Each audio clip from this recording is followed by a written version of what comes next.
बोलो गणपति भगवान की जय। एक अंधी बुढ़िया थी, उसका एक बेटा और बेटा की बहू थी। बुढ़िया बहुत गरीब थी, वह हमेशा गणेश जी की पूजा किया करती थी। एक दिन प्रसन्न होकर गणेश जी बुढ़िया से बोले कि बुढ़िया माँ, तू जो चाहे सो वर मांग ले। बुढ़िया बोली, मुझसे तो वर मांगना नहीं आता है, कैसे और क्या वर मांगूं? तभी गणेश जी बोले, तू अपने मन में विचार करके चल, कल आकर मांग लीजिए।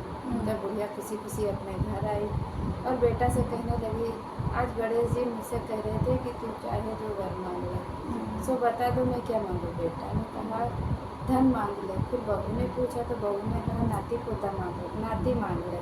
तब बुढ़िया ने सोचा कि ये दोनों तो अपने अपने मतलब की चीज़ें मांग रहे हैं। तब बुढ़िया ने पड़ोसिन से पूछा तो पड़ोसी ने बुढ़िया से कहा कि थोड़े दिन जीवेगी और धन मांगे और क्यों नाती मांगे, तू तो अपने दीदा गोड़ मांग ले, जिससे तेरी ज़िंदगी आराम से कट जाए। बुढ़िया ने पड़ोसन की बात न मानी और घर में आके सोचने लगी कि जिसमें बेटा बहू राजी हो वह भी वर मांग लूँ और अपने मतलब की चीज़ भी मांग लूँ। तब बुढ़िया एक दूसरे दिन गणेश जी की पूजा करने लगी। तब गणेश जी आए, बोले, बुढ़िया माँ बोलो क्या मांगो, जो चाहे सो मांग लो। फिर बुढ़िया बोली, जब यदि आप प्रसन्न हो तो मुझे 9 करोड़ की माया दो, निरोगी काया दो, दीदा घोड़ा दे, नाती पोता दे, जमाई देवता दे, भाई भतीजा दे और सब परिवार में खूब सुख दे, अंत में मुझे मोक्ष दे। तब गणेश जी बोले, बुढ़िया माँ तूने तो हमको बहुत ठग लिया, खैर जो तूने मांगा होगा सब तुझे मिलेगा। यह कहकर गणेश जी अंतर ध्यान हो गया। बुढ़िया माँ के मांगे अनुसार सब कुछ मिल गया। हे गणेश जी महाराज, जैसे तुमने उस बुढ़िया को सब कुछ दिया वैसे हमको देना। कहते ही सुनते हुए हुंकारा भरते हमारे सारे परिवार को सब सुख दीजिए। बोलो भगवान की जय।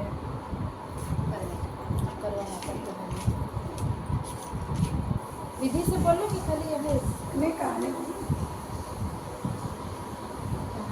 विधि नहीं ना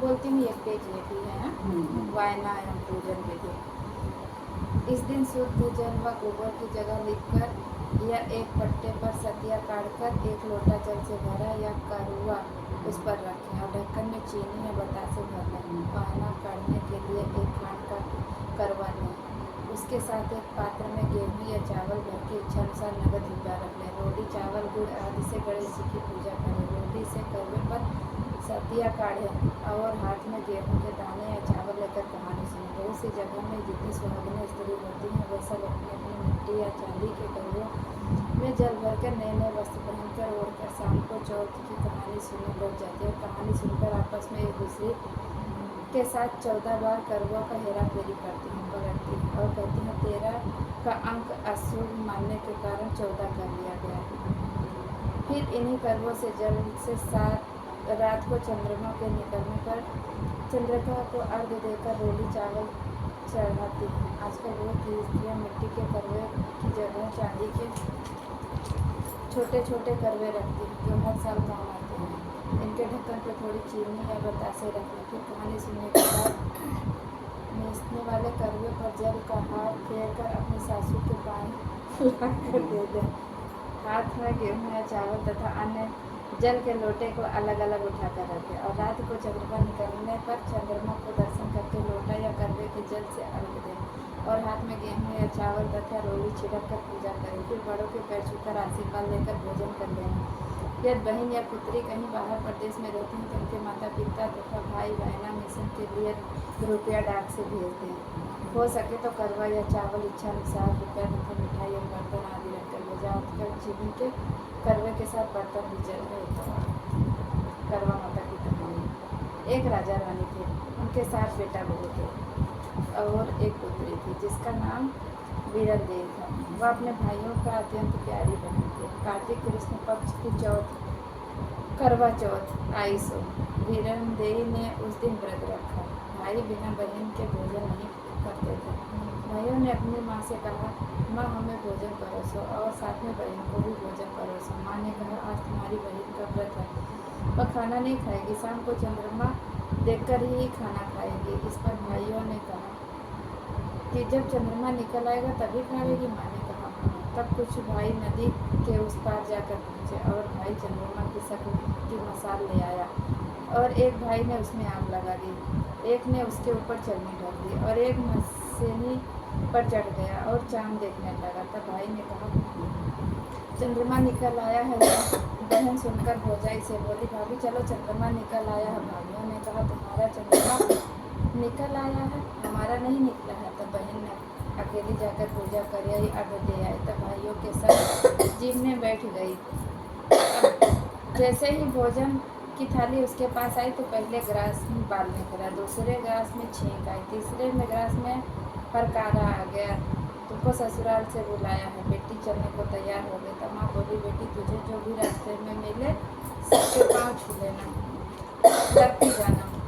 उसने वैसा ही किया, परंतु किसी ने उसको आशीर्वाद नहीं दिया। परंतु जब ननद आगे मिली तो उसके पाँव छूने लगी और सौभाग्यवती और 7 पूत की माँ होने का आशीर्वाद दिया। जिस घर में जाकर उसने देखा कि पति मारा पड़ा है और उसके ले जाने की तैयारी हो रही है। वह भी संग गई और रेती में पति की लाश रखवा ली और समय सेवा करने लगी। ननद रोज आती 4 रोटी तथा 1 कोटे में दाल लाती, वह खुद न खाकर रेती में गाड़ देती। कुछ समय बीतने के बाद अगहन मास की चौथ सूखती। माँ उसके पास आई और बोली कि किवाड़ खोल। उसने किवाड़ खोले और चौथ माँ को देखकर वह पाँव छूने लगी। तब चौथ माँ ने धक्का मारकर बोली, अरे व्रत खंडनी, तू दूर रह, मेरे पैर ना पकड़। उसने बहुत माफ़ी मांगी तो चौथ माँ बोली, मुझे तो आवेगी वही तुझे सुहाग। इस तरह हर महीने चौथ आती और ऐसा सुनकर चली जाती। जब 11वें महीने चौथ आई तब उसकी पुत्री ने बहुत गिनती की। तब उसने कहा कि देख, अब करवा चौथ आने वाली है और तुझे वही सुहाग लौटा कर देगी, इसलिए तू सभी सुहाग का सामान ले, पहले से ही मंगा कर रख लेना। यदि वह तुझे मारे तो पीट लेना, कठोर शब्द बोले तो सुन लेना, जैसा भी भरा बोले सुन लेना, परंतु तू उसकी प्रार्थना ही करना, उसको छोड़ना नहीं। जब वह तुझसे सुहाग का सामान मांगे तो एक एक करके देते जाना, बस वह तुझे सारा सुहाग लौटा देगी। जब कार्तिक मास कृष्ण पक्ष का करवा चौथ आई तो बताए अनुसार वैसा ही किया। तो चौथ माँ प्रसन्न होकर उसके पति पर अपनी कन्ही अंगुली छिड़क कर छींटा लगाए। छींटा लगाते ही उसका पति जीवित हो गया और उसकी झोपड़ी महल में बदल गई। तब तो वह दोनों महल में बैठे हुए थे, सारे फांसे खेल रहे थे। यह पता लगाते ही भाभी सुहागिन स्त्रियाँ करवे लेकर आई और उसके पास आने लगी। पर ननद आई तो वह सब कुछ देखकर बहुत आश्चर्यचकित होने लगी। वह सोचने लगी कि मेरी भाभी की झोपड़ी कहाँ गई है। पता करने पर मालूम हुआ कि वही झोपड़ी है जिस जगह पर महल बन गया है। यह वैभव चौथ परमेश्वरी का है। अब तो ननद बहुत प्रसन्न हुई। इतने में भौजाई ऊपर से उतरकर अपनी ननद के पास आई और पैर छूकर दोनों मिलजुल कर बहुत प्रसन्न हुई। यह समाचार सुनकर राजा रानी बहुत खुश हुए और उसने अपने पास लीवा लाया तथा नगर में ढिढोरा पिटवा दिया कि प्रत्येक सुहागिन स्त्री 12वें चौथ का व्रत अवश्य करे। यदि 12 न कर बने तो 4 करे, यदि 4 भी न कर सके तो 2 चौथ करे। करवा और संकट चौथ का व्रत अवश्य करना चाहिए। चौथ माता जैसे वैभव वह उनकी बेटी को दिया वैसा ही सबको दीजिए। कथा सुनने वाले को गणपति भगवान की जय, करवा माता की जय। उसको पैसा देते वीडियो को ये तो कब तक